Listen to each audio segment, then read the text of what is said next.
Nagsalita na si National Artist for Film and Broadcast Arts, Ricky Lee, kaugnay ng pangahawi sa kanya ng isang security personnel na umalalay kay Miss Universe 2015 Pia Wurtzbach sa isang event sa Pasay. September 14 sa Manila International Book Fair, nang matapos kamayan ni Pia, hinawi ng guard si Sir Ricky.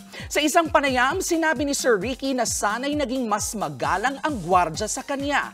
Giit ni Sir Ricky, kawalang respeto ang ginawa ng guard, hindi lang sa kanya, kundi pati kay Pia. Sana'y in-acknowledge ng guard na kinilala siya ni Pia. Diin niya, hindi kailangan siya'y senior o national artist, pero dapat ay nirespeto ng guard si Pia at siya bilang tao. Humingi naman na ng paumanhin si Pia kay Sir Ricky. Mga kapatid, Julius Babaw po. Iba na ang may alam at may pakialam sa panahon ngayon. Huwag maging huli at maging una sa lahat ng balitaan.